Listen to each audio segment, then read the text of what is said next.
it was cool. So there's an Australian version too. Yeah. So I don't really watch. Are we? Are we live? Are we? Live. Oh, we're live. Hello, world. Hello, everyone. Welcome to Mastering Music, Mastering Life. I'm your host, Tony Jack, the Bear Man. Thanks for your company, no matter where you are in the World Wide Web. And I'm really, really happy tonight to have as my guest someone I haven't seen for a long fucking time. Isn't it? A long time. Michael Parisi. Did you say 11 years, was it? 11. Well, I've been here for 11, right. And so this is the first time. It's a long time. It's a long ass time. Now, quick question: which camera am I looking into? Because there's two there. Well, there's three actually. Yeah, there's three. So which one? I'll just look at you. I'll just look at you, Tony.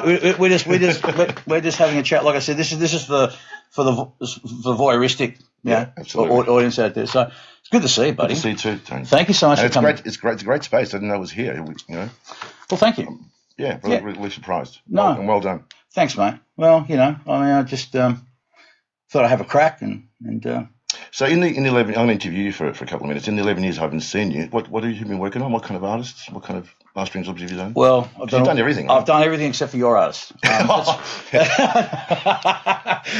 guilt trip. No. Look, I've done. You've done a lot, right? Yeah, no, I've done a lot. It's one of those questions when people ask me. I guess it's like with you, when you think my brain freezes and it's like, oh shit. But my usual answer is just go to the website and it's all there. But here's the thing, though. I don't think you define yourself from the artist you work on. I mean, it helps in terms of your,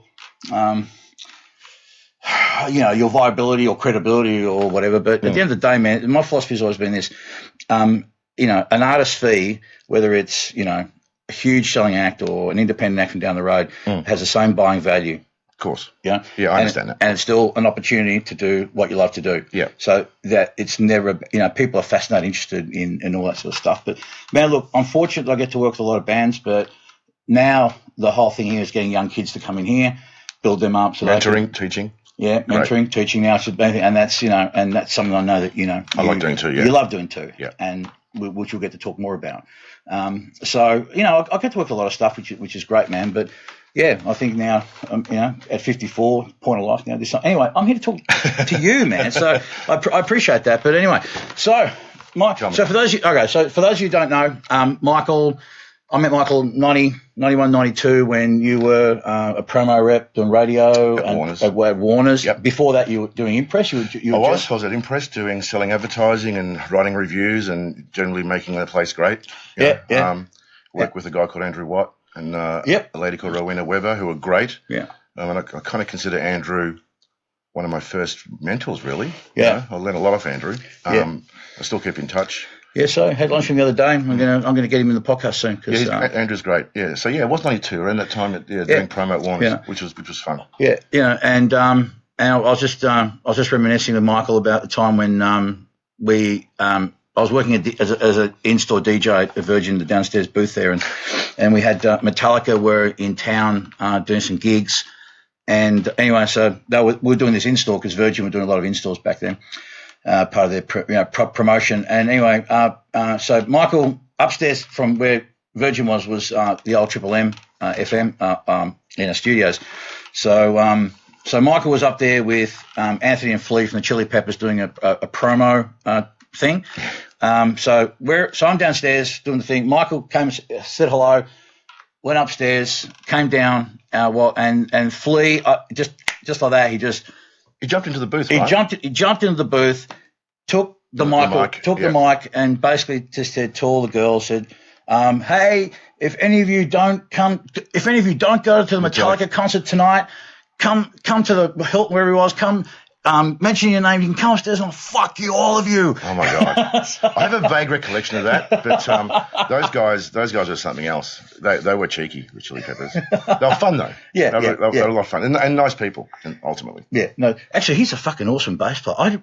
He's the best. I saw a video of him a year or two ago. He's incredible. Like he's one of the best bass players in the world. He's got chops. He's got chops. Yeah. I just saw a movie. I just saw Baby Driver, and he was in it. Oh, really? Yeah, he was playing a criminal. Oh, okay. He looked the part too. Yeah, perfect. Yeah. He pulled it off. Yeah, he did. Absolutely. Is it a good film? Great film. Oh, great film. I got you. Yeah. That's when I first met you doing promo at Warner's, which was a fun time. Those years, I was there for a couple of years doing promo, and essentially my job was taking songs to radio. And at that time we had Chili Peppers, and we had REM, Katie Lang. It was a really good era for Warner's back then. Yeah. Warner's was renowned for being the best artist development label in the world at the time. Because some great stuff came out. I mean, you guys broke REM. I mean, back then. I mean, absolutely. I mean, shit. I mean, they were just a college band from Georgia. They were a college band from Atlanta, Georgia. Yeah. And to bust into the mainstream. Well, Australia was one of the biggest markets, outside of America, because we embraced them, and we embraced them because Triple J and then obviously Triple M at the time embraced them. But that was I have fond memories of my years at Warner's in Melbourne. It was a good learning curve for me too, going from a magazine, and publications and stuff to working for a label at a time when there was no internet. There were no mobile phones. I remember my first day at Warner's in the office, and walked in, and there was a desk, a rotary phone, and a pad, pen and paper. That was it. I was like, fend for yourself. Here without priorities, go out and get them on radio. And the only thing we had back then was like a fax and telex machine, which we were fascinated by. What, these things can send messages overseas? Oh wow, cool. It's amazing to tell people like growing up the shit that doesn't exist now. Like, it was crazy. It really makes you feel old in some respects, doesn't it? But, saying that, the telex machine makes me feel really old. Black and white TV. Black and white TV, all that stuff. But that was it was a good time though. I love that early period at Warner's, because I learned a lot. I learned a lot of people like remember David Paul? David Paul, of course. Crazy David. Absolutely. Crazy as ever. But he was a great mentor too. Bill Duff. Steve Hands, who was my boss in Sydney, great guy, who died prematurely. Rest in peace. What a top bloke he was. He was a great mentor too. Just hearing their stories and then learning how the business worked back in those days those guys were so fantastic to me. Gave me a real leg up. It was great. I think most of us who have had, shall we say, successful careers and have had longevity. I think all of us have had the benefit of having people like that around us. I think it's really important. It's very important. And then if you indulge me, because I think it's important talking about mentors and mentorship, because I was fortunate enough to have really good mentors. And then I met a guy called John Woodruff at a gig. I met him at a Angels gig, and we got talking, and I liked a lot of his bands, and he was a great manager, John. He managed Chisel for a while. He managed the Angels, Diesel, Baby Animals, who I was also a fan of in those days. And we got talking one night, and we spent the entire evening after everyone had left. We sat at the bar, and I just picked his brains about the music industry and what he does in it. And then we became kind of friends. And then a few months later, he called me and said, "Why don't you come and run Imago for me?" This is a label that he had with BMG. It was an international label run by, I don't remember the guy's name now. He used to have Chrysalis. But anyway, John ran the Australian operation of Imago through BMG. Not Chris Buckle? No, God. There was Chris Wright, and there was his partner. Oh, God. It'll come to me. Anyway, so he rang one day and said, "How do you feel about running a label?" And I was like, "I knew nothing about running labels. I was doing promo at Warner's, And he said, "I think you can do it." So I took the job. And I moved to Sydney. And day one, I arrive. He walks in, it's like 10 o'clock in the morning, and he says, "I've got to go overseas for 3 months. Here's my address book. Here are the keys to the office. Here are the keys to your car. Work it out." and lived in it for 3 months. And I had to go and meet people, network, go to BMG, work out what records we were putting out. And I learnt really fast, really fast. I bet. And that was a great thing he did. I thought, throw you in the deep end, see if you can swim. That's the only way. And it worked. It was such a great time working with John, because he's a wealth of knowledge. And as you know, he ended up signing Savage Garden and then selling a shitload of records, and now he's on a bloody yacht around sails around the world all year. Half his luck. But one of those guys you could call upon any time if you had an issue or you wanted to understand something. He was always there. So I was lucky enough to have someone like him too. He was great. So Imago, and then you went up to do Imago. Then Imago folded. They BMG they ran out of money in the US, so they got folded. BMG got rid of them, and Warner's got me back. And at the time, they got me back. It was the mid '90s, and they got me back primarily to market their alternative catalog, which they knew nothing about really. So it was a time of Interscope. which was like Primus, Dr. Dre, Snoop Dogg, Marilyn Manson, Nine Inch Nails.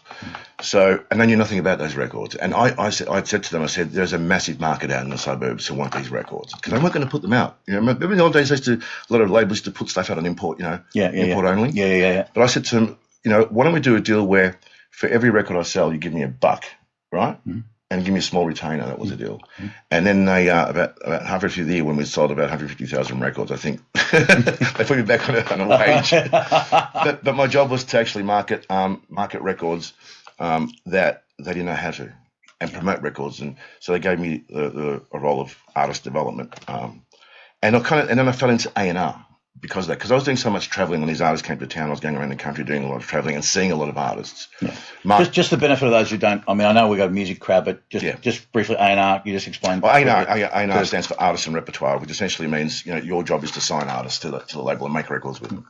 And I was doing so much traveling, and Mark Pope, who was head of A&R at the time, said, "Look, I could use a hand. If you see something you like, then we'll sign it, and you can help me work it." And so I did. So I signed. My first signing was a band, and this is in the mid-90s, a band called Regurgitator. Yep. Who went on to become very successful and very popular. Yeah. And I was telling someone yesterday that, like the day, like when I signed them, I think it was 96, I got a cassette tape from the bass player. He was in a band called Pangaea. Mm-hmm. I wanted to sign Pangaea because I'd seen Pangaea a few times. Yeah. But Ben sent me his latest demos, Pangaea demos, and on the B side of the cassette, we're talking about cassettes these days, there was Regurgitated demos, and I heard those and I went, oh, I think I like those more than Pangaea. Yeah. Flew up to Brisbane, went and saw them. They were amazing live. Mm-hmm. They were playing in front of 3 people, by the way. Yeah. So imagine an A&R guy walking into a pub these days, seeing a band with 3 people there, they wouldn't get signed. No. The gut instinct thing we were talking about earlier? Yeah, totally. Anyway, so I signed them and the rest is history. They became very popular, very successful. And then from there, I just started signing more stuff. I signed the Super Jesus, who became very successful. Well, that comes later. I signed the Whitlams. And so there was a bit of a golden period there too, and that's the days where you sold a shitload of records, Yeah. I'm talking, like hundreds of thousands. Regurgitator sold, I think, a unit, the year it won the ARIA, sold 350,000 records. Yeah. Huge. A lot of records. Yeah. I mean, these days, Ed Sheeran sells 350,000 records these days. And that's about it. And Adele maybe. Yeah.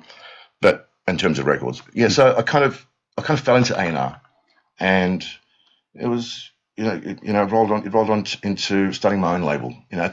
After 3 or 4 years of doing A&R at Warner's, I just wanted to do something fresh. So I started Sputnik, which was co-funded by Mushroom at the time, and that's when I signed Muse, unknown 3-piece from the UK. I was lucky enough to meet their lawyer, who just moved to Australia, and he gave me the CD, and I listened to it, and I went, "This is incredible." So I signed them, and convinced Mushroom UK to sign them in the end. 28 Days, Motor Race, Machine Gun Fellatio, Moses. On and on, and it just and all became very successful. Again, I was lucky enough to be at that kind of the bookend of that CD era. We sold, if you had a hit, you sold a lot of records. Yeah. And touring was still pretty good back then too. Touring was great. It's amazing. Not like it is today, anyway. But mate. I'll never get that day when I found out you became managing director of Warner. I was like, Mushroom. Yeah. And and that was fun too. That was but we weren't surprised though. That was a deep end. That was throwing in a deep end as well, because here I am running 1 minute I'm an A&R guy, running my own label. The next thing I'm running an entire company with 150 staff, whatever it was at the time, and it was daunting. But again, I had good people around me. I had people like Roger Grierson and Paul Dixon, who used to run Polygram, and dare I say this, James Murdoch, who actually convinced me to come over to the company in the first place, with Sputnik. And everyone goes, "Oh, the Murdochs and Murdochs." Well, you know what? James Murdoch was a really nice guy, I thought. In my experience, cool. A lot of people think the Murdoch family are, the Antichrist. And, in some respects they probably are. But James Murdoch was really nice to me. And again, another good mentor. So all through my career, I've had these great mentors, and they help you a lot. And then that was an experience. Running Warner, first of all, Mushroom was a real experience and an eye-opener.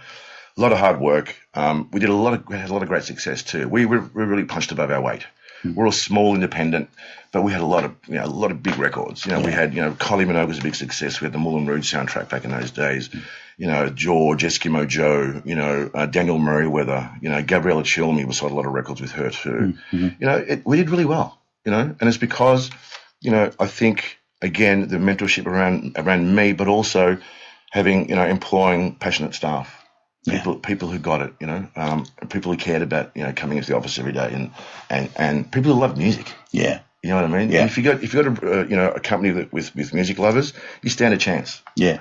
Most definitely. Because I mean, it's all that extra work that they're going to put in. Because again, it's the love and the passion for what they do. Yeah, and that's what they're bringing. And for me, it was crucial that I surrounded myself with people who cared as much as I cared about the artist. And it was we had a really good time. In the end, the Murdochs saw the writing on the wall with the music industry. They were quite, James and his father were quite, what's the word, futuristic in a sense, because they saw the demise of the CD business and they wanted to get out. And so I remember I was in LA, and I had a meeting with James, and he said, look, we want to get out of the business. So we're going to give you 2 years. We want you to fatten the calf, make it look good. Sell as many good things as possible. Yeah. And we want to sell it. And that's your job. So, that's what I did. We had to, and we did make it look good. We went after a whole bunch of things. We went and got the Alberts label with AC/DC, worked with those guys, which was fantastic. We went and got the Disney label, which had the Hollywood records and had a lot of big hits back in those days. We signed a lot of really good bands, and we had a lot of success. And then we sold it to Warner's.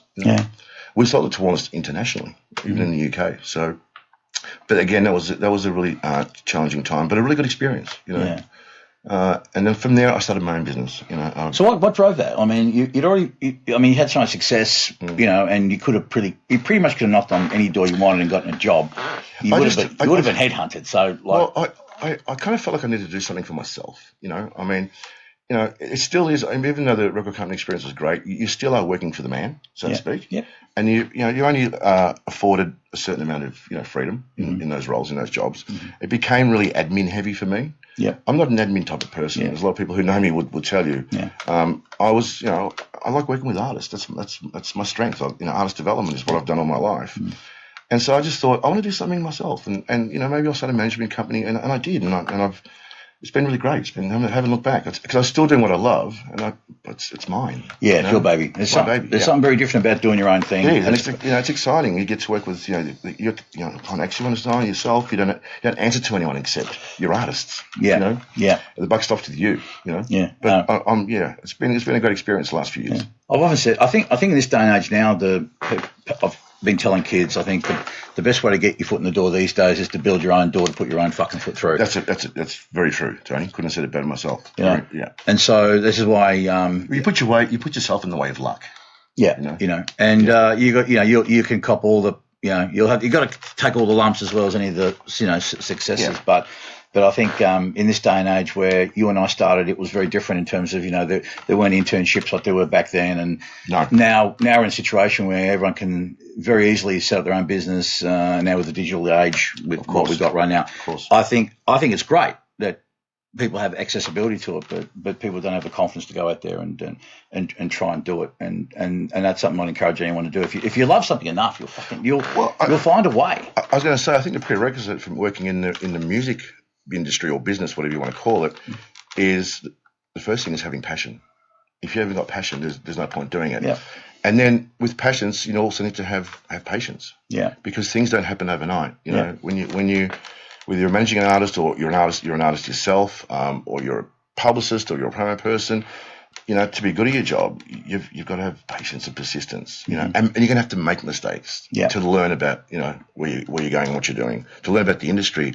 Mistakes are just important as having success. I made a lot of mistakes in my time, and again though, but when I was unsure about something or I needed some reassuring, I talked to people around me.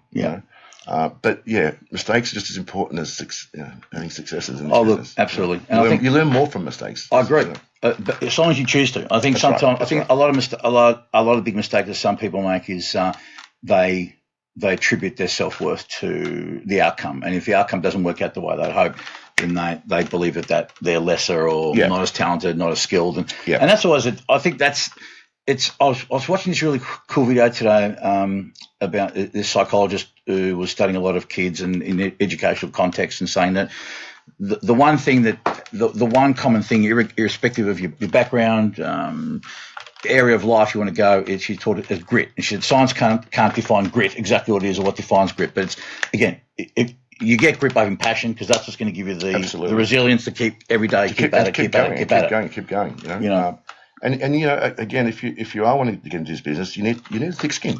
It's bloody hard. You know, it's not all, you know, Learjets and rainbows. Yeah, it's about work ethic. It's about hard work. It's about, sometimes it can be about luck and timing, of course. That plays a pretty significant part. Yeah, having the right act at the right time. You know, trying to judge the mood of the audience or you know, the public, the record buying or music buying public.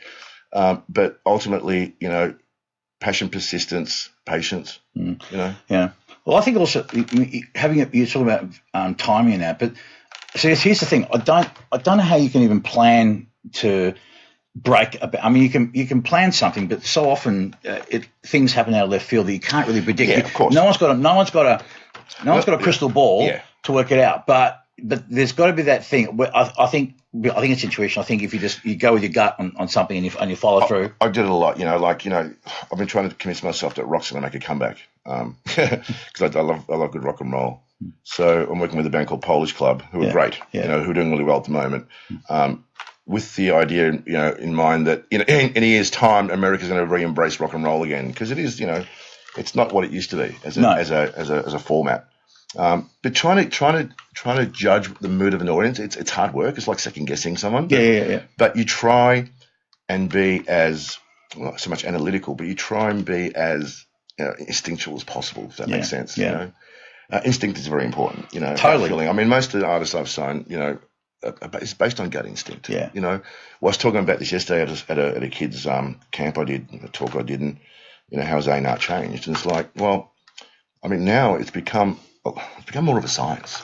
Yeah. You know, a lot of artists are signed off the back of, you know, their Instagram followers and how many they have, and you know, and the YouTube clicks, and you know, and I get that. There's no right or wrong when it comes to A&R, but then you have, you know, another segment of the A&R world is those guys and girls who sign acts because they have this instinct, they get this gut feeling, and it hits you in the heart, you know, and you're passionate about it, and that's the kind of A&R I like, you know. Yeah. We take a chance on something because it's fucking great, not because it's got, you know, that person's got 10,000 Facebook likes overnight. You know? How many times do you reckon you had resistance to, again, because you followed your gut? How many times do you reckon people at record company level, your bosses, would look at you and just go, I'm not sure about this, Michael. What is this? Oh, all through my career. Yeah. I mean, I with Regurgitator, I remember having to present it to the company at the time. We had a company conference at a time when Warner's, well, it was massive. We had like 350 people. And Brian Harris, who was the chairman at the time, said to me, get up on stage and sell your act. You know, because it's your first signing. I want to sell it to you know. Anyway, I played it. I was very nervous. It was my first public speaking, you know. I was young, you know. Am I doing the right thing? Am I saying the right thing? Anyway, I went up and I played it. I played a song called Like It Like That, which is the three of the boys in a shower together. It wasn't homoerotic, but it was weird, right? It was weird for that time, especially with a very conservative management team of the company. Anyway, I played it, and I thought it was great. You know, I was chuffed, and I walked off stage, and Brian Harris got back up and went, "That was the worst piece of shit I've ever heard in my life." Oh. And I was like, and I could feel myself sinking into the floor. I bet. The good part of the story is that a year later, that piece of shit, you know, went double platinum. Yeah. You know, and I got back up and, you know, gave it to him. So I had a chance to give it back to him. Yeah. But yeah, all through, you know, and I'm sure there's other A&R guys who can tell you stories about, you know, I mean, when I said to Paul Dixon, who was the CEO of Mushroom Festival at the time, I wanted to sign a band called Machine Gun Fellatio. He looked at me like I had two heads. And he said, we are not signing a band called Machine Gun Fellatio. Yeah. And I said, I am, Paul. Yeah. Either I sign it or I'm leaving. Yeah. I was that passionate about it. Because I love those guys. I knew something was going to happen with them. I had this feeling. But there was resistance there from people. But most of the time, I mean, they're quite good. I mean, it just depends on in the mid-90s at Warner's, it was a very conservative time. You know, it was all about the cause and Matchbox 20 and You know, it was about that kind of stuff. Yeah, yeah. You know, and the middle of the road. middle of the road stuff. It's stuff that the upper management team, who are a lot older than us, could only understand. Yeah. They didn't understand what, the Marilyn Mansons, the Nine Inch Nails, the regurgitators. That was foreign. That was foreign. They didn't body count. Like they didn't want to put out body count. Yeah. Bill Duff was like, we're not putting that record out. I said, Bill, it'll go number one next week if we put it up. Yeah. Because we got Nui Tekoa to fax the lyrics of Cop Killer to Cal Glare, the Commissioner of Police, under a pseudonym, and front page news of the Herald Sun the next day. Right. Warner's, we got a cease and desist letter from the Victorian Police going, you must take this out of the shops. Yeah, right. By which time it was flying out the door. Debuted at one in Victoria. Yeah. Thanks to Nui. Yeah. I owe him for that. I want to get Nui. Yeah. Oh, I love getting Nui on one day. I mean, you should get Nui on actually. I love getting Nui on, but I think I don't know. I'm not sure whether the Herald Sun will allow it. The powers that be, they can get a bit, So No, he has come with his lawyer, sitting in the background here. Yeah. Just we'd have to have a second delay. I was going to say, any questions for Michael about artist management, being an artist? All three of you listening out there. Yeah. Just fire it through because here's an opportunity to get to hear it straight from the horse's mouth as someone that's been around and done it. So, and Mum, no questions. Yeah. So let me look, as you know, we talked about this before. One of the big fucking issue in our industry at large is the whole mental health thing. And I know we've had to have some hype. It's funny how you have a high profile suicide that usually it brings it all to the surface, but it's been around for as long as you and I have been around. It's unfortunately it's getting worse, and although there's more awareness to it, but I'm interested to know about you as an artist, so as an artist manager, and you've worked with some artists over the years. It's something that you've seen a lot. What are your thoughts about it? How do you handle people who have this? Because I mean, artists are very living in the extremes anyway. They do, yeah. It's a really weird. It's hard to understand what they go through. The ups and downs. It's hard being an artist. It really is, and because 1 minute you're loved, and next minute you might not be loved, and it would play with your emotions. I mean, a lot of artists I've worked with over the years, some have been kind of overt about it, and some haven't been. Most artists I've worked with have got some kind of when I say health issue or mental health issue, they do go through periods in their careers where they doubt themselves. I doubt myself sometimes. But you know what? And then you sort of slap yourself in the face and go, "Come on, you're better than this." Yeah. It's a tough business. Yeah. It's a real tough business. As managers, what we try and do with our artists, especially our younger artists, is encourage them. Just encourage them. And when they do something great, tell them they're fucking great. Talk to them a lot. About what are your issues this week. Particularly when they're the younger ones. The older ones, seem to grasp it a bit better, the whole issue of mental health. But it's important that if there's any doubts with your artists, if they've got any self-doubt, it's important that you coach them through it. Yeah. And if you can't coach them through it, you find someone who can help coach them through it. Yeah. But yeah, it's a real issue, and it's not going to go away. It's going to be here forever because it affects creative people. It does. It really does. Yeah. There's no you can't pinpoint the actual reason why it does happen. It happens for a multitude of reasons. But I just imagine with artists. They experience a gamut of emotions on a daily basis. Yeah. It'd be a really weird existence.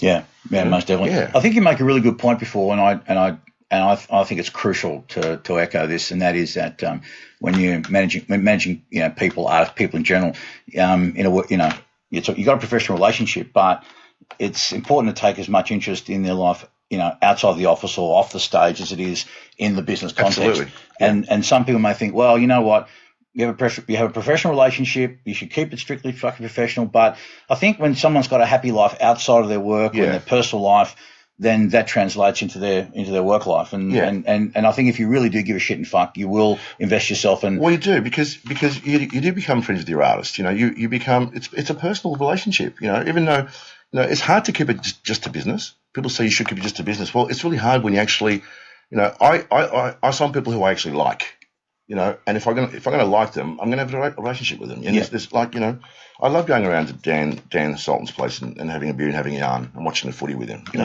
because it strengthens the bond. And I like to be able to, or think of, I could be able to talk to you about anything I wanted to, Yeah. and vice versa. I know Dan, he'll always call me if you need something or want some advice. Same with a young artist I'm working with at the moment called Vera Blue. I mean, she's only young, but we're very fond of her, and we're friends. I think it's important. Sometimes you don't want to get, if they want their space, you give them their space. But generally, if you can't be friends, then what's the point? Yeah, I agree. Yeah, and I think that's the sort of thing that kind of organically will happen more so than others. But I still think you've got to have that interest in them. Outside. I've got engineers here. I want to know everything okay. Not being nosy, but you okay? Everything right home? And sometimes just even if you can't fix it, it's just a matter of just them having the opportunity to just go and they blurt it out, and it's done, or at least it takes that edge off, and then allows them to be productive and to go on there, sort of thing. So how do you see the business these days, Mike? Like where do you see where do you see we're going at the moment? I think it's really exciting. I think the Australian music business is really exciting. I mean, there are so many great artists out there at the moment. I think it's buoyant, really buoyant. People were talking about the demise of the business only a couple of years ago. That talk's been going since 2004 and I actually don't get it. I don't get why people are saying it's all over. Maybe it is all over in the sense that they used to know it. The CD era. But in terms of creativity, in terms of the quality of the artist, in terms of the amount of releases coming out, in terms of the amount of touring that's going on, little festivals, boutique or otherwise, it's a fantastic business. It's really healthy. Yeah. And I don't see the talk of that demise stuff gives me the shits. No, it really does. I don't like it either. And I see people I used to work with in the past and in the business are going, it must be tough in the business. If it's tough if you want it, if you make it tough for yourself. Yeah. Of course, any business is tough if you. Yeah. But I think we're going through a really, really golden era. We're producing some incredible music, and we're competing with the world. Yeah, and I think in this country, and obviously whether it's singers or songwriters or fucking engineers, producers, there was a time when I remember where we had a real inferiority complex in this country. Yes. Right? And so we weren't good enough to compete with the rest of the world. And we just put them on a pedestal. And now, it's changed. It has, and pound for pound. I mean, forget even about pound for pound. Yeah. I would say, but even beyond that, I think we stack up against anybody in the fucking world. I agree. Irrespective of whatever part of the industry, we do. And Tony, we have to, because it is a global industry now. It's no longer those different markets. It's one big market. Streaming has made it. Spotify's made it that you can access music from anywhere in the world at the same time. The days of having to wait for your American release or a UK release, that's done. Yeah, this is one market. Yeah. And so your competition now, if you're a pop act and you want to be an urban pop act, your competition is not Jessica Mabo anymore. It's Beyonce. Yeah, that's the level you need to be at these days. Easier said than done. But the competition thing, guess what? It's just going to get fiercer, and it's going to make us better because of the fact we need to compete on that level. Absolutely, and I think the fact that in this country we probably have had to be more resourceful. That's to get to places. Because, again, we don't have the same budgets, the same resources, and that dreaded tyranny of distance. We are far away from the rest of Western civilization. Yeah, we're a big island, on the arse end of the earth, and that can be a hindrance sometimes, but. In terms of quality, in terms of the kinds of music we're producing, the kinds of artists we're working with, and what they're creating, we're A1. We're up there. And uniqueness. Oh my God! There's something very unique about our sound in general. Absolutely. That we do have an Australian sound. We do have an Australian sound, and it does stand out. And I think we can be proud of it. Tame Impala, Courtney Barnett, Gautier, they're making incredible records and unique, and Lord, we can call her our own, can't we? We have to. We have to. While she's going well. While she's going. Yeah. Hey, got a question from Jazz Milburn. Any advice for upcoming independent artists? How to launch into release in today's industry? Okay. Well, firstly, make sure that your record is amazing in the first place and it's undeniable. And then I would suggest finding an agent, a manager. Not necessarily in this order, but having a manager and an agent to help you plan a release. And there's many ways of releasing music. You can go to an aggregator like an InGrooves or Zelon, and they do it for you. They put it up on all the various online portals. No. You don't have to go to a record company to release a record these days. You can release it easily online yourself. Yeah. But what the point I'm trying to make is before you do that, make sure that you got all your ducks in a row. Make sure your live show is fantastic. Make sure you make sure there's a plan. Yeah. Before you put your music out there. Yeah. Make sure that you've got the right agent. Make sure that. How do you know it's right? So, because I've been asked that before. I've been asked, "Oh, have you know of any good managers?" And I don't work in the management world, but and I've been approached before. And I said, out of my pay grade, no. What do you think are the things that people should be looking for in an agent or a manager to help them make a decision? Because again, it's a competitive market. It is, and I'm going to go back full circle to the whole passion thing. You got to find that person who would kill for you, who would do anything for you, whether it's an agent or a manager. Easier said than done, right? Yeah. But if you've got a plan, if you've got a vision, and this is what I was going to talk about when I was talking about my A&R time, my times in A&R. If the artist I like to sign to the artists that have a vision for themselves. Mm-hmm. They know where they're going. They've got their own roadmap in their head. Yeah. And all I'm doing is facilitating that vision for them. Mm-hmm. They're the ones you want to sign. They're the actually want to work with. Yeah. Now it could be. I met an act the other day, and she said to me, I said, what's your goal? What do you want to be in 3 years' time, for example? She said, I want to be on the main stage of Coachella. Mm. And I went, how are you going to do that? Tell me how you're going to do it. And she went through this plan that she put together, and it was amazing. Mm. It was incredible. She thought it through. Some of it was a little bit unrealistic, but there's nothing wrong with having a dream. Sure. Nothing wrong at all. Yeah. And I'm tempted to sign her because of that. Mm. I really am. Yeah. I'm going to meet her again this week and sit her down again. But having a vision for yourself is so important. But back to the original question, how to release something independently. Be ready for starters, and then have a plan before you release anything. Yeah. But go and see in groups. Go and talk to Zelon. They're really good companies who get your music out there. Mm-hmm. But before you put it out there, be ready. Yeah. There you go. Peter O'Brien, what advice would you give a 50-year-old guy trying to get his work out as a new age country artist? Been playing for over 30 years and keen as to get my music out there and believe in learning and listening. Well, it's sort of just probably reiterating what I just said. It's hard finding that person who's going to. It sounds like you just want a tour. You must just want a tour, or getting his music out. Same thing I just said. You got to go. You got to knock on doors and try and find as many champions out there as possible for your music. I know it's hard, but just keep knocking. Yeah. Find out who the agents are that do country music. Who are they? And then call them. Send them an email. Send them music. Yeah. Don't hound them to death. Yeah. But it's a fine line, that one, isn't it? Yeah, just do your research and find out, who's the country person at Triple R? Who's the country person at PBS? Who books country, at Premier Artists? Yeah. Who books the Tamworth Music Festival? Yeah. Do research and find out who, and and have a little plan, put a little plan together and start hitting these people and seeing what happens. Yeah. I think the fact that he's been playing music for 30 years is still pretty good, though. It's great. It's fantastic. And keep going, Peter. Don't give up. No, without Pete or Pete? Pete.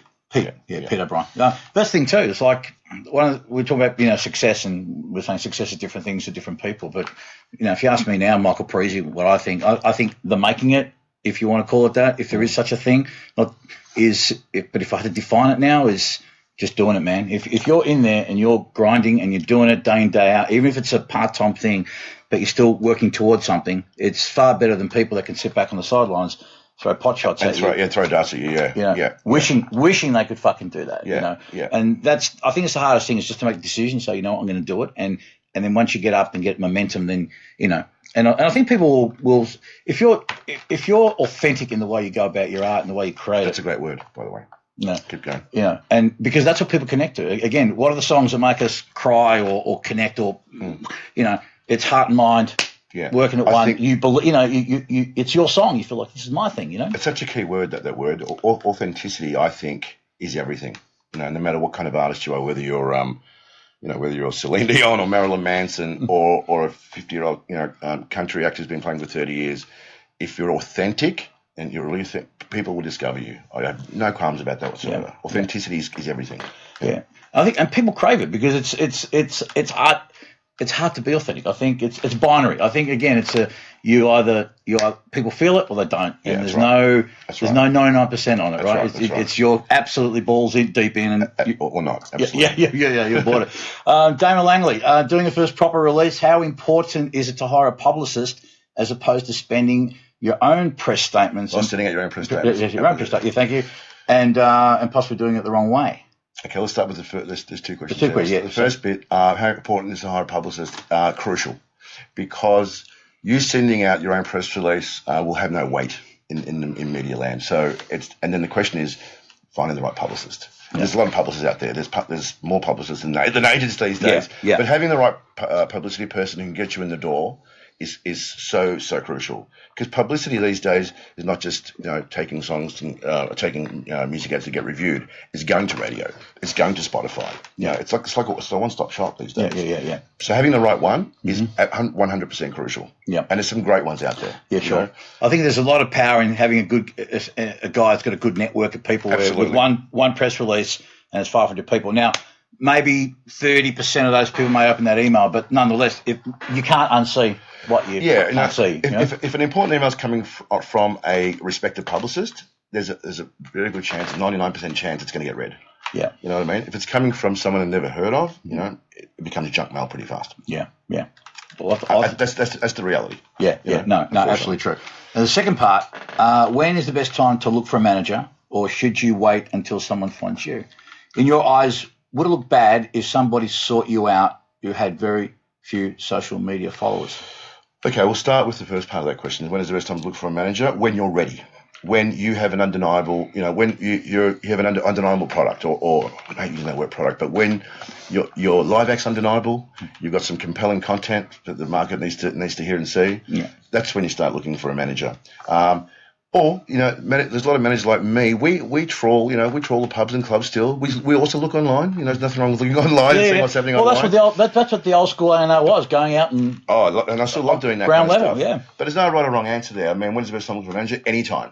But again, I'll go back to the whole thing of being ready, because sometimes first impressions are lasting impressions in this business, and you might not get a second shot. If I come and see you and you weren't ready and you had a shit night, well then, you know what? I'm not coming back and see you again, even though you might be 100% better than 6 months later. Sure. So make sure that a lot of bands make that mistake. They think they're ready to go. We're ready. We've got the best live act. We've got to, just wait till it's fucking fantastic. Yeah. You know what I mean? Yeah.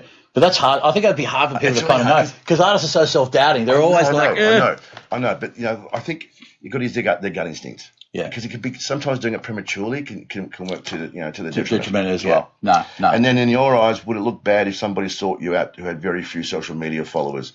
Would it look bad? It wouldn't look bad. Does it influence the way I view artists? I'm going to lie if I say it didn't. Yeah. I'll be lying. Yeah. You do look at people's social media following, because you want to know what who they're attracting, what kind of audience they're attracting, how many are there, are they doing shows, how many people are going to their shows. That can impact the decision, of course. Yeah. There are times when if I love the music that much, it becomes a secondary consideration. Yeah. But I guarantee you that most A&R people in the world will be looking at artists' social media. Absolutely. And they'd be mad if they did. They'd be mad if they didn't. Well, I think in a way it's kind of helpful now as opposed to what it was back then. Now maybe it's not 100% accurate, because again, there are people that can buy likes and all that kind of shit. Correct. There is but I still think overall it's still a useful tool to have. It's a very useful tool and helpful. It's real time measuring, isn't it? You can see how how people are reacting to a song right now. By posting something up online, you can see the reactions, and you can see how many people like it. It's been like Atlantic Records in America. Have an are you okay?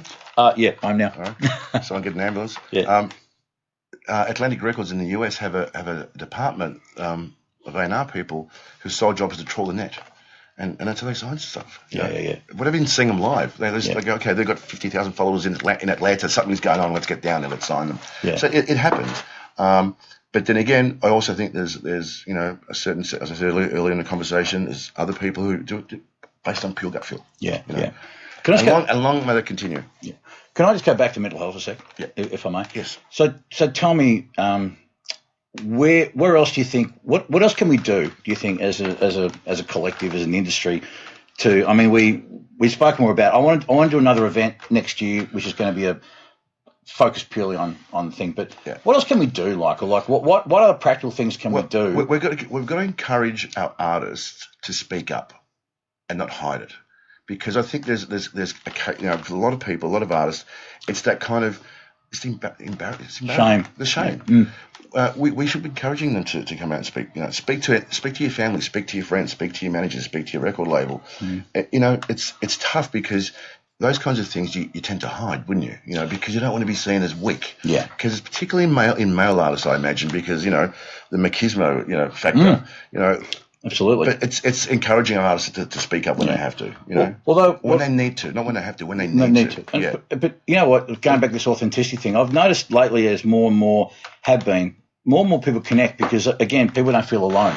And I think the more people, particularly at a high profile, that people identify with or maybe put them up on a pedestal and have a certain perception of them, when they realise, you know, like they're human, they're just like you know, me, and they felt the same, and the more they can connect, the more they get hope as well, particularly if these people talk about not just sharing it, but also saying, you know, I've either got through it or I still have it, but this is how I manage it.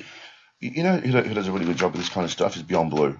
Yeah, they really do. And I years ago, 3 or 4 years ago, I worked with a young guy called Luke Kennedy, who was battled severe depression to the point where he couldn't get out of bed for weeks, you know. And he was able to get a lot of help from Beyond Blue, and ended up going out, you know, on the speaking circuit and going to schools, and talking to kids about, you know, the fact that don't be ashamed to speak up. And maybe we need more artists who have been through it, who are prepared to talk about their experience, taking them out to the road, you know, and going to schools, speaking to the various education departments around the country, and starting the conversation at a young age, as opposed to waiting until people are in their 20s. Yeah, 20s or 30s. Starting when they're in the 14, 15. That's when, you know, that's probably the best time when kids are, you know, experiencing, you know, the schoolyard is a battlefield. Absolutely. It's a good time to go and talk to them. Yeah, I think it's even worse now with cyberbullying and shit like absolutely, that. Absolutely. I mean, you hear awful cases of cyberbullying on you know, on the news. Kids taking their own lives. 13-year-old kids taking their lives. I mean, terrible. I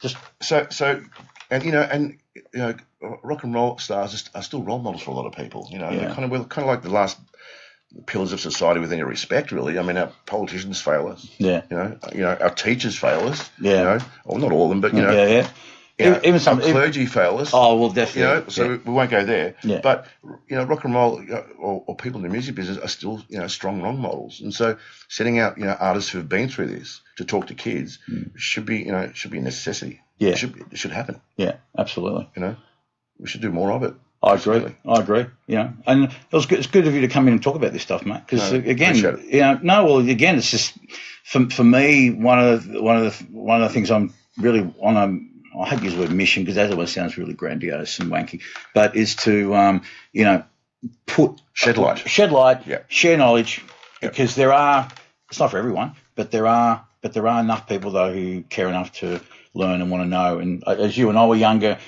you know, we had less opportunity then as it is now in terms of exposure. I mean, we had to fight. We're street brawlers, right? Yeah. And seriously, you know, and I mean, think of it now, man. Like you with a keyboard can get in contact with any of the people, you know, your idols, if you will, or people that you admire and respect. Whereas, you know, for me, at 17 years of age, I had to write a fucking letter. That's right. To go to the power station in New York. Hey, my name is da da da da. I remember those days. Yeah, you know what I mean. And did you have a typewriter back in those days? No, mate, it was all hand. No, I was shit at typing. I had a typewriter. When I wanted to make something look a bit more formal, I'll pull out the typewriter. Yeah, no. And it'll take me like a week to do a letter because I was like, yeah, and then trying to correct the mistakes and good paper and all that kind of thing. So I hope that down the line as I do more things, I mean, we do this podcast. We're doing this event. In fact, next week we're doing one at the Croxton Park. It's the second one we've done. And our friend Tom Larkin will be there. I love Tom. On the panel. Dallas Frasca, who will be on the panel. Who, you know, Dallas is. Are you talking about this very issue, or we'll be talking about this issue. I mean, it'll be there. The idea is behind this. We want to get you know, musicians, artists. It's themed. So the first one was producers and engineers, and Mark Opitz was on there, and so we got this was about musicians. So basically musicians aspiring, particularly young ones, or the ones who are established, come in, meet face to face these people, panel discussion. Well, that'll be great because I've got a lot of time for Tom, and he's you know, he's an incredible musician for starters. Oh, he is. But he's been around for a long time. He's got an incredible knowledge of the business. Yeah. And the mental health issue is something that he speaks and writes about, or has been writing about, you know, recently. Yeah. And worth talking to. Lovely guy. Yeah. So in for a treat. So get people there. But again, even you see, here's the thing, Michael. Even though today we have access to social media, I mean, someone, for example, may want to contact you. No, you've got a website, you've got a Twitter. I can be found. You can be found. Anyone can be found, really. Okay. Yeah. So despite that, there's still though people that would sit there knowing where to get a comment, but say, well, what am I going to say to him? What's he going to think? Will he get back to me? Yeah. So I think by trying to create a small, intimate kind of environment where people can turn up and they go, they're here for me. They're here expressly to answer my questions. I think that'd be great. Who else is there? So Dallas. So the Tom, Dallas, Lorenzo Stiletta, former Temp Trap guy, he'll be on there. Yeah. Mike Elrington, who I've got a lot of time for. Yeah. And John Course. John's great too. John's great too. Just around, just to give a bit of a dance, and just to dance element. Well, sort of try. You can't speak to everyone, but just to try and broaden it out a little bit. So, were you going to say something, Tom? No, I was going to laugh because I thought you were going to forget John again. No, I wouldn't have. No. John Course. Yeah. Did you forget him last week? Did you? Oh, he was on. He was on a few weeks ago, but Invisible Man. When I tried to plug it. I was going through and who else? And I looked like a right real fucking idiot, didn't I? That's the beautiful thing about doing these things live and streaming, man. There's not even a 7-second delay to cover up your mistakes. And we didn't do much swearing tonight, did we? I mean, normally I was like, I know. But we didn't have enough beers on the way. No. But mate, thanks for coming on Sunday night. Look, I really appreciate it. I like doing this kind of stuff, imparting wisdom, so to speak. But there's a lot. I like talking to kids. I like mentoring. It's I've taken enough out of this business, and I don't mind giving it some back. No, it's good. And I don't mind dispensing free advice. I said to you earlier when I arrived here. If someone's really passionate about the business and they really want to learn, then I'm happy to talk to them. You know what I mean? Yeah, I do. As I said to you, I kind of get a kick out of it. Like that kid we met, that 14-year-old, the 12-year-old kid, who's got an encyclopedic knowledge of dance music from the late 90s and early 2000s. And he's pulling out these records, and I'm going, and with catalogue numbers, I was like, that kid is going to end up working in the music industry. You can tell. Yeah. 100%. Yeah. He'll probably end up running a record label. Yeah. Well, the thing is, when we met this kid, like I said, it's just like, how could you not want to fucking... It was crazy. Yeah. Oh, my God. And honestly, I shit you not, Michael, every time I tell people, people, again, he's 12, what would you expect? But he just blows people away. Yeah, and he's asking me questions that, he remembered remixes. Yeah, from the year 2000. He wouldn't have been born. Yeah. Oh, no, he wasn't born. No, he wasn't born. But he's asking me about these remixes, that I'd forgotten about. That we'd done back in the day for a song called "Pull Up to the Bumper," which Danny Hines did for the Wog Boy soundtrack, and he listed all 7 of them. Yeah. Like, Jesus Christ, man. But anyway, he's great, and that's kind of kids are the kids we need to encourage because they're the ones who they're the future. And so when that kid comes along and wants to ask me 10 questions about a soundtrack I put out 17 years ago, I'm going to talk to him. Yeah. I mean, that's the thing. I even signed his CD for him.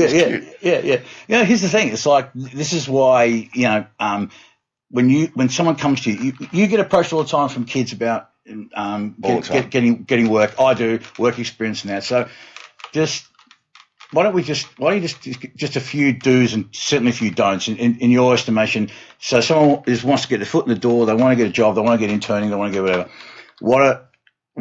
So you not you personally, but generally speaking, as a prospective future, someone to provide an internship or a job or whatever. What are the avenues you're saying for kids? What are the things? What are the things you tell kids? I think we need more internships. By the way, I think the industry should have a lot more internships. Everyone should be providing, giving 3 or 4. Like a small company like ourselves, we should at least 2 or 3, 4 maybe a year. Yeah. Because it's important to part with your knowledge to these young kids who really want to learn. Yeah. And I think every label, every management house, every agency should be doing it on a regular basis. And teaching more of these kids who even still at school. But I think there's more.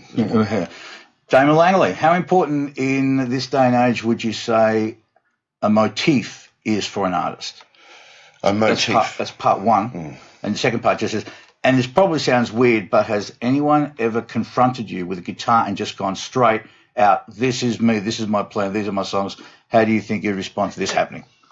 I'd probably... Well, do you want to start with the first one? First one, how important? What do you mean by motif? Like, is it like a maybe a logo or a brand a brand? Some. Well, every act is a brand. At the end of the day, no matter who they are. Yes, they're artists, but the way people identify with those artists is by the brand that they convey and portray. Whether you're Dan Sultan, who's got that rock and roll leather jacket, greaseback hair, that's it, that's his shtick, right? Or Vera Blue, who's this electronic folk princess, and she's got a particular look and a particular feel with all her artwork. I think it's important to have all that. It's imaging is very important. Yeah. We didn't talk about that too much tonight, but imaging and getting the right imaging. Well, talk about, you tell us now. Imaging is crucial. You need to have strong imaging. You need to have a feel and a look that people can relate to, or not relate to, as the case may be. So, having a strong logo, having great photos, having your shtick is crucial. And every act has one. You look at every act is a brand. Yeah. Whether you like to believe it or believe it or not, or accept it or not. Accept it or not, I should say. Yeah. You think about it. They're all a brand. Yeah. So that is pretty important. In terms of imaging, though, do you think an artist's image is an artist's image separate to who they are, or is the image and the artist? It depends. Right. It depends. I mean, there are some artists. Again, I use some of the artists I'm working with. Vera Blue is not Vera Blue. Her name's Celia Pavey. Vera Blue is this project and so the girl you see on stage is not necessarily the girl you meet off stage. Yeah. Because she does put on, it's a persona of such. Yeah. Okay. And history's littered with those stories. I mean, Lady Cooper, Lady Gaga, they're all, And then you got artists who, what you see is what you get. Yeah. Dan Sultan, what you see is what you get. Tim Rogers, what you see is what you get, and because they are the same person on and off stage. Yeah. And there's no right or wrong answer when it comes to that kind of stuff. I like the idea of, having different personas sometimes. Look at David Bowie, for crying out loud. Yeah, exactly. Look at Alice Cooper. I mean, Madonna. History's littered with Kylie. They all take on different personas, and history's littered with those kinds of things. It can be really exciting having an on-stage persona. You know what I mean? Yeah. And people respond to that kind of stuff. Totally. If it's done well, and it's great, it can be fantastic. Yeah, absolutely. And it probably sounds weird, but has anyone ever confronted you with a guitar and just gone straight out, this is me, this is my plan, these are my songs? Yes, that happened to me last Thursday. The girl I was telling you about came in with a guitar, played me her songs, told me her plan, her 3-year plan. Was this unannounced, or was this? I met her at one of these things. I did a talk at Leaps and Bounds, the Music Victoria event a couple of weeks ago at Spiegel Tent. Yeah. And she came up to me afterwards and said, I've written so many songs and I want to bounce them off someone. And she seemed like she was passionate. Yeah. I kind of liked her vibe. Yeah. Sent me her songs. I said, come in. She came in with a guitar, sat down, played a couple of songs, told me what she wanted to told me her story, what she wants and what she wants to do. And I was like, yeah, you know what? I want to see you again. I want to meet you again. Nowhere from there. So, but nonetheless, but at least that was still planned. It was planned, but hadn't she met me, at the it never happened. Yeah, it was a chance meeting, and I liked her, and but she didn't rock up unannounced. That's what I'm saying. No. I wouldn't advise it. The guard dogs would go no to the door. All right. So Jazz is back with a question: is dropping singles a good way to go about releasing a debut, or is an EP the way to go? Either. I'm finding a lot of artists are dropping singles and EPs before they get to an album. I mean, there's a lot of artists also who make the mistake of rushing out an album when there's no one there to catch it, no one there to buy it. I've seen over the course of the last 2 or 3 years at least, a lot more Australian artists are dropping singles, and then just testing the market and building an audience.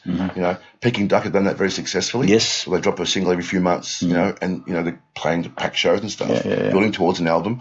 We did the same thing with Vera Blue. We dropped an EP, which 3 tracks off it, and we dropped another single. So singles, I think you only drop an album, and I do believe the album is a dying format. Yes. And a lot of people are going to disagree with me, but it's not what it used to be. It's not.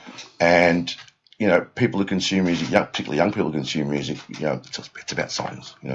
So I like the idea of dropping singles and EPs and building an audience. And I think it keeps people waiting. So that's what I'd advise.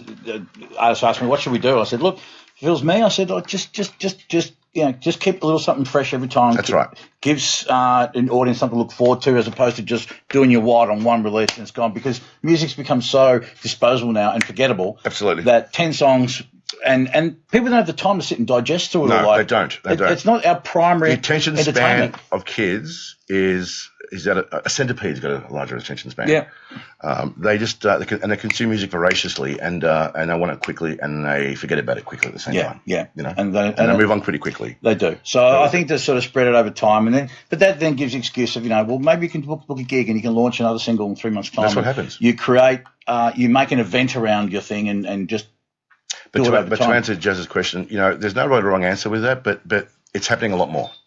The single and EP versus album thing, a lot more these days, particularly with young developing artists, and I encourage it myself. My artists too. Yeah, it gives them time to find their feet as well. Yeah, totally. Don't rush in the studio to make an album. Yeah. Just wait till And there's a cost factor too. I think that if you record say 4 songs over the course of a year. You also get opportunity to develop a relationship with a producer, an engineer, or a studio, a different studio. Each time you go in the studio, it's you learn more about studio craft, about performing craft, writing, all that kind of stuff. And you're just going to get better and better and mature over time. So, doing it 4 times a year or 3 times a year also makes it more affordable. Yep. Trying to come up with all this money to make an album. Even though you can make albums very, very cheaply these days, I know, but it's still... But it's more about, I agree with you, it's more about taking your time and learning your craft, over a period of time rather than rushing into it and making something substandard. Yeah, no, most definitely, mate. Okay. Well, we'll get out of here. Mate, we'll have to do some things down the track. We will. We definitely will. This has been done? I think we're just as good as done. No, we're good as done. It's like it's 6:30, 7:30, is it? Whatever it is, mate. It just is whatever it is. We just let it go. We just let it run its natural life, mate. As far as I'm concerned, quality over quantity. So, mate, well, let's get you back. Thank you so much. We're going to stay in touch. It won't be fucking 11 years. No, it won't be 11. No, no chance. I'll probably come next week and check out the Tom Larkin thing. Is that same time next Sunday? Sunday. Yeah, it's going to be at the Croxton Park. 6:30. 3 p.m. till 6, and then we're going to do the podcast live from there. And next week I've got it's an afternoon. Kirsty Rivers. Oh, from Creative Victoria. And Pat Donovan from Music Victoria. Patty's great too. Will be my guest. Just make sure you got heaps of beer. Okay, well, it's at the front room, the Croxton Park. Heaps of beer. Andrew Parisi's got it all lined up. He's got it all set. Patty will love it. Yeah. Ask Patty to do one of his songs. He's in the band called Cow's Muff. Yes. He threw a thing over that you would play the cherry bar. Have him play one of his latest songs. Yeah. Oh God. I'm not saying anything. No, just leave it at that. Leave it at that. All right, beautiful, mate. Thanks, Tony. So good to see you. Thanks for having me. Absolutely. It was absolute pleasure, mate. It was good chatting. Good catching up. All right, guys. Well, thank you very much. We're out of here. Thank you to the Backline Project, Tom Larkin, to Neil and Lucas, who without you guys, this podcast just doesn't fucking happen. To Tom Beard, who also helps on my social media. Love you guys. Thank you for watching. Thanks for listening. Thanks for your questions. Thanks for your participation. And next week we'll be doing it live from the Croxton Park. And Kirsty Rivers and Patty Donovan will be on. And for those of you guys who want to know about there's funding going out. There's the government's actually putting a fair bit of money out there to, with grants to help you guys. So, and a lot of it people don't really know about. So these guys will come on and let you guys know about what's going on and all the projects that they're working on as well. So that, just to give you exposure to it and maybe, gives you... Creative Victoria and Music Victoria are both doing great things for the industry. Yeah, most definitely. And for artists, venues, like everyone really. Most definitely. Worth talking to. Yeah, absolutely. All right then. I'm out of here. Thank you very much, everyone. And as always say, please be nice to each other. But more importantly, be nice to yourselves. I love you, fucks. Thank you. Have a good night. Thanks. See you guys. Woo! And all right.